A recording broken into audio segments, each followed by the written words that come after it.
Hey, Will. So, thanks again for your time. And today I want to pick your brain a little bit because we as merchants, we tend to use or maybe even overuse discounts. I know that you have talked a lot in your podcast, and this is sort of like a brand of yours, right? About ditching the discounts. And it's really, really hard to grasp to grasp that idea. So can you tell us why and how? Yeah, sure. Well, thanks for having me first. Yeah. It's good to be here. I guess a very quick intro to myself. I'm Will. I'm a conversion rate optimization consultant based in the UK.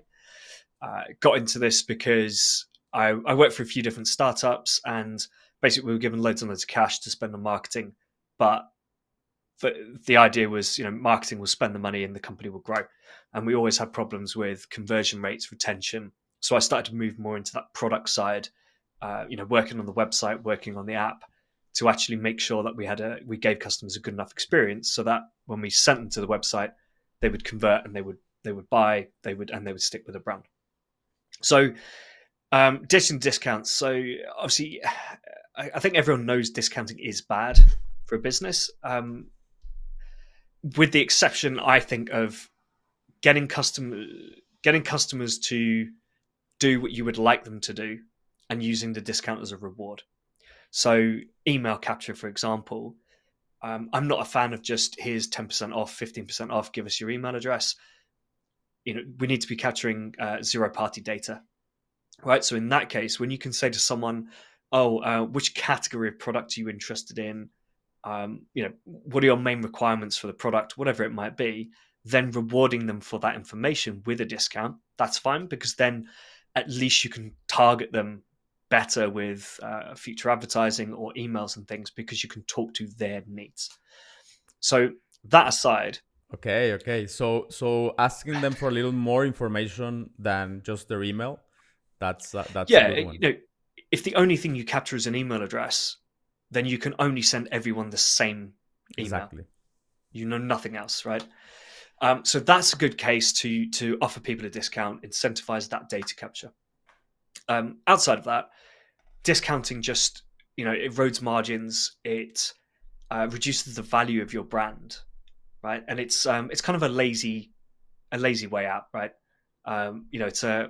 It's very very quick and easy to put an email together, chuck a 20% discount code in there, and send it out to your list and get a bunch of sales, right? But what you risk is building this behavior, this discounting behavior, where the only reason people come back to purchase from you is because you've got a discount, and they Yeah. start to wait for it and look for it. And that happens. I mean, we have measured it, and we have these segments called coupon warriors, which are people that only Yeah, buy when they're using a coupon, and that's not a great deal. yeah. I mean, when I worked in gambling, we had I think we just called them laps. I can't remember if we had a segment for them, but basically, when we ran campaigns to try and reactivate people or to convert new people, we would we could cross-reference different websites because they were all part of a group, and we would be looking for people who have a history of lapsing. So, going a bit quiet on the websites, not playing much, and then reactivating their accounts when a discount came out, or when bonus cash came over. So they all get lumped into a group, and it's right. We know that you guys only play when there's a bonus on, so we're going to give you the lowest bonus we can give you to get you to come back. Whereas VIPs would get, huge, decent bonuses because we're actually rewarding that loyalty. I was actually mentioning to someone today on LinkedIn how there are certain brands or certain industries which get very well known for discounting heavily. Supplements are one of them. Uh, like kind of meal kits are another. And I actually said to this guy, uh, you know, quite often you get 40% to start, right, for a trial, your first box. But then if you go quiet, they'll send you another offer for 30 to 40%. And you go, yeah, cool, I'll give it another go. I'll try that out. And I remember I actually found myself annoyed with myself that I'd missed the subscription cutoff date and I'd actually paid full price for this thing, for my next box, because I knew they could give me 40% off. It might not be very profitable for the business, but I knew that if I cancelled my order, if I just held back, my next box would be discounted. So I was a bit annoyed because I thought, well, I don't want to pay full price. Full price is now expensive because I'm used to getting it at 40% off. Right. So that's that kind of behavior you build by discounting constantly. You encourage people to own your purchase on a discount. The other downside to it is you generally see a lower retention rate, lower lifetime value, partly because you're discounting, but also because you actually start to acquire customers who aren't that attached to your business, aren't that attached to your products. I've had I've bought numerous things where there's been such a good introductory offer that I've seen it in an advert on Instagram or whatever, and I've just clicked through and bought it because, it's just a few pounds, a few dollars. I'm like, yeah, go on then, why not?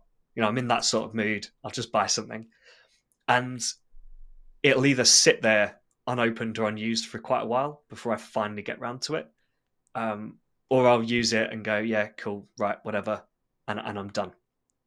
And that just, it costs you. Yeah, right? I get you, and it's really different when you build up, let's say, or even like a need or a desire for a product that you don't care. I mean, if you get a discount, yeah, maybe that's good. But if not, you're still gonna buy it because you're motivated to buy it, right? Yeah, exactly. If you're convinced it's the right product for you, then you're happy to pay. Probably full price. You might still look for a discount, do a quick, Google check or use an extension or something. But if you're convinced that it's the right product and it's going to fit your needs, you're likely to buy it.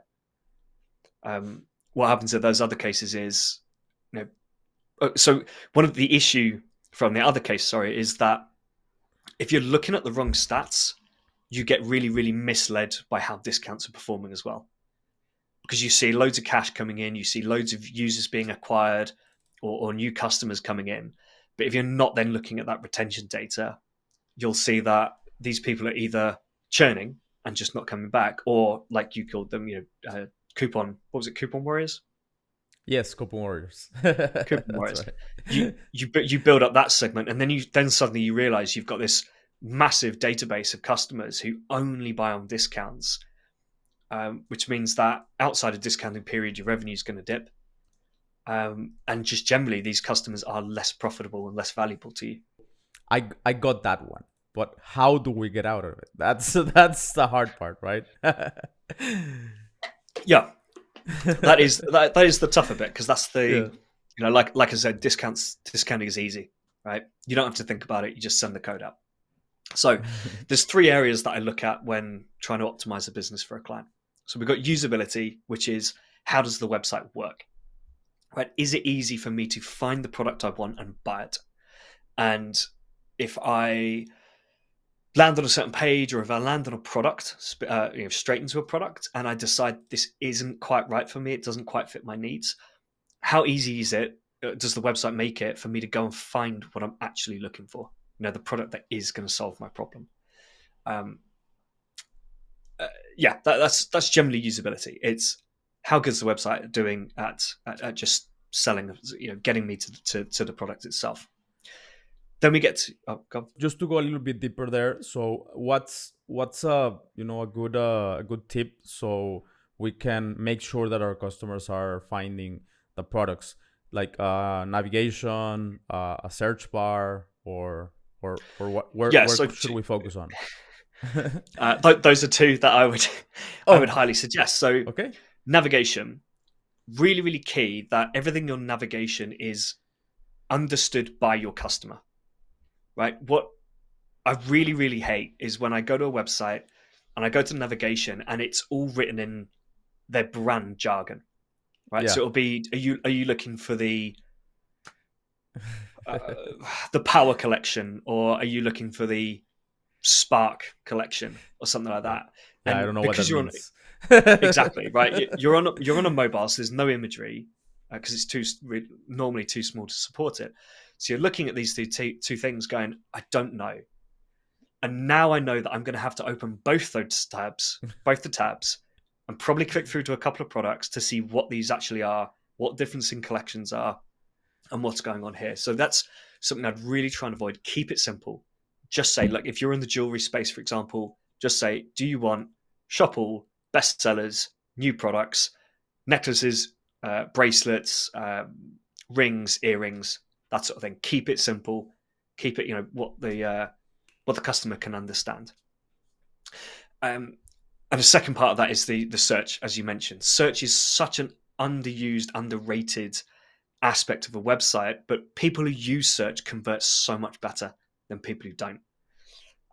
And I know you've got different intent levels. You've obviously got people arriving on your website who aren't going to purchase today. But generally speaking, people who search convert 3, 4, maybe 5 times better than people who don't. So if you can just get that search bar visible and in front of people, and B, find a tool that will give you one of those richer enhanced search experience. So Find the Logic, Do Finder. There's a few others out there, which when you start typing in your search term, it will build you a product listing page in front of you. So one example, if I search for necklaces, for example, it will just start displaying necklaces on the website. And if I search gold necklaces, then obviously it will start displaying the gold necklaces on the website. And some of these tools offer you filters and things. So you can actually start filtering, sorting, and browsing through images. You can see the reviews and everything. So it's a really richer experience rather than just typing in necklaces, hitting enter, and then seeing what search results turn up afterwards. So yeah, those are my 2 for usability. Awesome. Make it clear and easy how to find a product and really push that search experience. But I think the key thing with search as well is it really works well, or it works even better when people know roughly what they're searching for. So again, like example in jewelry, you could just search for gold necklaces. That's fine. You're going to be able to deliver a good experience there. If you've got some quite niche products, it might be a little bit more difficult to generate those search results, because people just might not know what to search for. Correct. Right. Yeah, and in that case, it's navigation is more important than the search, right? Yeah. Yeah. I mean, I'm running a test on a client's website at the moment where we've got quite a good search tool that we're testing, but it is one of these experiences where people don't really know what they're searching for. So what we're going to have to do is gather the data from search and use that to then refine the searches to make sure that if people are searching for using search terms that we hadn't really considered, we'll then start matching those up to products and building that experience. Another option is to simply put a different experience in front of people when they do open search. So you could have a search bar there, but you could also have if you don't know exactly what you're searching for, here are our main search terms or categories or whatever, and just give people a click option instead. All right. That's an awesome tip. So usability, that would be the first one. You have 2 more, right? Yeah. Second is anxiety. Okay. So these next 2 are much more powerful than usability. Generally speaking, if you set up a store on Shopify and just follow like best practice, usability wise, you should be fine, right? As long as you've got the navigation there, you've got a standard layout and all that, usability wise, you should be okay. Anxiety and motivation is where you've really got to put the effort in, because this is what's really going to get the sale. So anxiety is the customer's anxieties. So their questions, their concerns, their doubts about your products and your business, right? I mentioned earlier, right? You have to convince people that this is the right product for them. And that's where a lot of the anxiety comes in. So a good example would be food, right? Because people have allergies. So if I'm looking at a meal kit or ready meals or something, I need to know whether it meets my dietary requirements. That's just it's an absolute. It has to be a yes or a no for whether I'm going to buy that product. If I can't work out whether it's a yes or a no, it's going to be a no. Correct. Right. So let's use the example. If I've got a peanut allergy, or if I'm vegan, for example, if the information is not there, I'm not going to take the risk. Right? Yeah. Yeah. Obviously, you might get away with, I guess, more on the vegan side a little bit if you just list ingredients and things and you've got a clear product title. People might look at it and go, oh, okay, I'm pretty sure that's vegan. But it's still much better just to put this is vegan Yeah. on it. And then obviously with the peanut side, the allergy side, you really want to be saying, no traces of peanuts, or this, this is prepared in a facility that also handles nuts, that sort of thing. But it also, there's loads of other anxieties that you can be thinking about. So, if someone's buying shelving or something, or a bookcase, people might be thinking, well, how do I put this together? What tools do I need to put this together? How does it attach to the wall? And it's all these like little things. you have the basics, like dimensions and all that, but there's other questions, and for me, for example, a big one in that area is use cases. Like if you show me how can I use it, like if you just say maybe like this is 30 by 30. Well, here in Mexico we use centimeters, so it's like 1 foot, right? Yeah. I might have a rough idea, but I don't know, maybe if you add some vinyls there, I'm like, okay, yeah, I know roughly the size of a vinyl, so I have a point of reference, and that soothes my anxiety on, what I want to use it for, will it fit, right? Yeah. So I'm working with a lighting retailer at the moment, and it's that exact thing, right? It's people looking at these pictures and going, I love these lights, I want to buy these lights, but I have all these questions. And so we've got to make sure we answer those questions on the website. And it's things like, dimensions of the product, but also, on certain lights, people want to know where they actually install the light onto the wall, right? Where do the wires come out of the light to be installed on the wall? Because that makes a difference as well. Because if it's from the bottom, then you might find that actually your light's going to be too high on the wall. And it's that sort of thing. It's those details that are not particularly sexy, but people want to know, because if they can't get the answer to that, it makes them question whether they want to spend hundreds of dollars to get this product, and maybe find out that it doesn't actually fit their requirements. It was a really interesting LinkedIn post I saw. Lorenzo Carreri posted it. It was about this one question or one concern that will be that kind of yes, no, whether I'm buying a product. So it could be a bunch of others that a customer is happy to just accept if it's not quite right. But quite often there'll be that one thing that has to be a yes, otherwise I'm not going to purchase it. It's kind of like those food examples I mentioned earlier. If that information is not there and I can't determine it, I'm going. So those are product related. So there's also company related as well. Can I trust this company? Does it look legit? A few things you can do on site. So obviously product reviews of the business, service reviews, reviews of the product also kind of do this as well, because normally you'll get things like, it was shipped really quickly, or I needed to contact customer service and they did a great job. Those are fantastic reviews. Contact methods on a website, really important. Not just for the people who want to contact the business, but if I can see a contact number on a website or maybe an email address, or definitely a live chat, it just makes me think, okay, there's someone there. They're open to be contacted. This is a more legit business. Something you can do offsite that I've noticed becoming more and more prominent recently, last couple of years, your social media presence. So I know this is not a website optimization you can make, but people go to social media to check comments. Yeah. Right. They want to see. They want to make sure you exist first, right? Yeah. Do you engage with people back? Right. Do you actually respond to comments?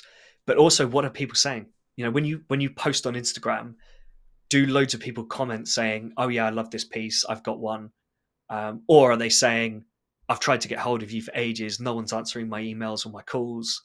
I haven't received my products." If you're getting loads of complaints, that's obviously another problem that prospective customers are going to be looking at, thinking, nah, not gonna be dealing with this. So social media presence is really, really important. All right, I like it. And I think So yeah, and the third one. third one, third one is motivation. So Okay. this is most important, really, because this is the why, right? The why do I want to buy this product? And if you can't answer that, you're kind of left with people going, okay, it fits all my requirements, but whatever, right? It's okay. It's looks all right. It fits my requirements, fits my budget, whatever. But I don't feel the need to purchase it, and that's what we want to drive. So motivation comes in. It's all about exciting the customer, making them kind of visualize the impact that this product's going to have on them. So that could be before and after photos, right? So things like, you get that a lot with teeth, hair, weight loss, that sort of thing. Here's what the person looked like before they used our product, and here's what they look like after, right? Really easy, and it works wonders. But you can also, like you mentioned with the images, where if you say it's 30 by 30 and someone goes, well, what does that mean? And so you put some vinyls on the wall by it, and they go, okay, cool, yeah, I get it. Similar sort of imagery, right? You want to show off how amazing some of these products look. One of the examples that I use quite often was from Patch Plants. Just happened to be a website I looked at and found this on. They not only have images just of their plants that they sell, but then they put the plants in photos with other plants, so you can see how they will kind of compare. But then they also just have a picture of it in a room, right? So you can see it next to a fireplace, or next to a sofa, or Yeah. on the shelf in an office. And having like different scenarios where like a minimal setup, or maybe like a more cozy Yeah, type of room. And yeah. That's a yeah. big one. It's just these sort of pictures that make you go, yeah, that does look cool. I really want this, right? Yeah. Again, it's what I said about it either fits my requirements, which is that kind of that stock style product image, which is, yes, this is a plant. Yes, it's the plant I want. Right, great. But when you start to see it in those settings, in different rooms, in different placements, that's when you start going, oh yeah, that looks really awesome there.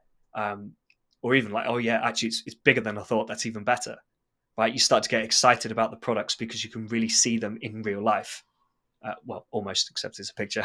Yeah. um, but it's better than that standard stock image. I think I like we can compare that. I remember when you were talking about this show called Siegfried's, or there's a store in the UK.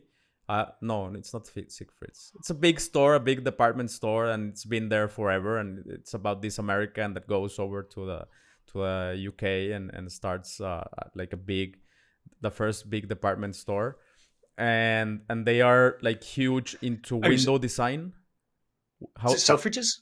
No, not Selfridges? Oh Selfridges. yeah, Is it yeah, Selfridges, or is yeah. it Liberty of Selfridges. London? Yeah, Selfridges. Yes, Yeah, correct. it is That's the Selfridges. Yeah, one. And they're like they're big in window design, and they design these displays where you can imagine yourself in that scenario, and you get excited about that, right? And I think that's the equivalent that we have to do also in e-commerce. So if I'm buying a backpack, I don't just want to see the backpack. I want to see how cool I would look with that backpack, yeah, and what kind of stuff I can do, like throw it in the top of my Jeep. And yeah, that's the stuff I want to do, and I want to imagine those things, right? yeah. So there's actually two things that you mentioned. So firstly, it's products in use.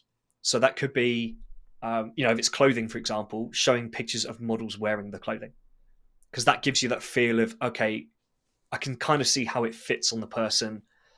It might not be my exact body type, but I get, you get a feel for it.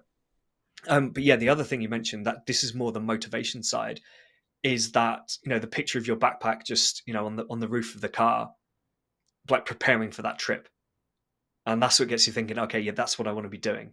That's why I'm buying this backpack. Or it could be a picture of people camping, right, and the backpack's there and it all looks really fun, and you're like, okay, yeah, that's what I'm planning to do. That's why I want the backpack. it looks really cool. I'm going to buy it. Yeah. Yeah, Um, that's me. Totally. yeah. And just the other side of motivation that I wanted to mention is a bit less around the product itself and more just kind of nudging people over the line. So these are things that Amazon does really well in particular, kind of that urgency and that scarcity messaging. So it could be things like, only 3 left in stock. Make sure you grab it now. I don't think it works on most websites. I don't think it works just saying, "Oh, 7 people are, even 150 people are looking at this product right now." Yeah, you have 1,000 Because in stock. I don't care. the majority of the time you're thinking you've got loads in stock. Not Yeah. everyone's going to buy this. It doesn't really work. Where it does work is with things like tickets. Yeah. Where if that ticket is gone, it's gone. Yeah. If it's bought, it's gone. That's where it works. So yeah, things like low stock does work. One test that I still want to do is kind of a predictive out of stock message. So something like we're expecting this to go out of stock on Wednesday by Wednesday midday, 12 p.m. So you give a really specific. Yeah, I mean it might work. I don't know. It might work. I haven't tested these yet. That's But an awesome idea. I was like trying to think what sort of apps do I have to make, like, communicate between them so it can be predictive, and yeah. That's the issue. Awesome. But yeah, just not just low stock or 1 left in stock, but actually like we're expecting this to go out of stock in the next couple of days, or maybe by Thursday. I'm not sure which one's going to work. I really want to test it. But the other one I wanted to mention was the shipping timer. Right, it's something that I've tested quite a few times, and it does work. And it's always order by or within the next timer, and your order will be shipped today, and for next day delivery, that sort of thing. These I see these working. These are quite good because I think it works because there's no manipulation there, and people aren't looking at this thinking, "Oh, is there really X number of people looking at this product right now?" It's actually if you order it by 2 p.m., we'll ship it today. If you don't, you'll have to wait. Yeah.